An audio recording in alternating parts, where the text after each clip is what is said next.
mkuu wa Jimbo Kuu la Dodoma, maaskofu wakuu, maaskofu, mapadri, watawa, waumini na waombelezaji wote tuliokusanyika hapa siku ya leo. Nitumie nafasi hii kwa kifupi sana. Kwanza, kwa heshima kubwa na unyenyekevu mkubwa, kuwasilisha kwenu salamu za pole kutoka kwa Mheshimiwa Rais wa Jamhuri ya Muungano wa Tanzania, Daktari Samia Suluhu Hassan, ambaye amenituma niwafikishie salamu za pole kwa kanisa pamoja na familia ya marehemu. La pili, naomba nitumie nafasi hii kusema kwa kifupi sana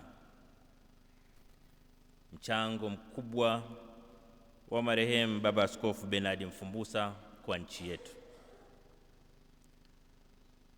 Historia ya nchi yetu haitasahau mchango wake katika kuhamasisha elimu kwa Watanzania na Wanakondoa. Alikuwa na mchango wa pekee katika kutambua kwamba elimu ni ufunguo wa maisha ya binadamu, na alifanya hivi kwa vitendo katika kuhakikisha vijana wetu wanapata elimu. Lakini vile vile, kwa kutambua umuhimu wa afya kwa watu wetu, askofu wetu mstaafu Bernard Mfumbusa,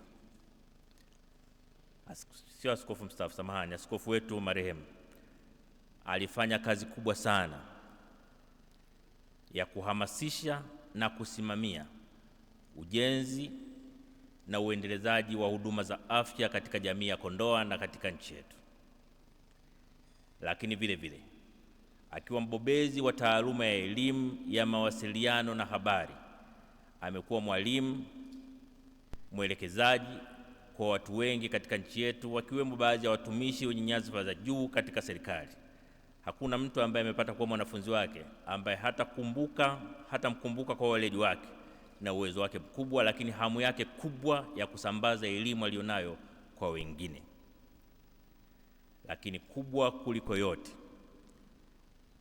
marehemu Askofu Bernard Mfumbusa alikuwa kiungo cha pekee kati ya Kanisa Katoliki, madhehebu mengine ya Kikristo, lakini pia madhehebu mengine ya Kiislamu na dini zingine mbalimbali. Anakumbukwa kwa kutaka dini zote zifanye kazi kwa kuheshimiana, kwa kushirikiana na kwa kupendana.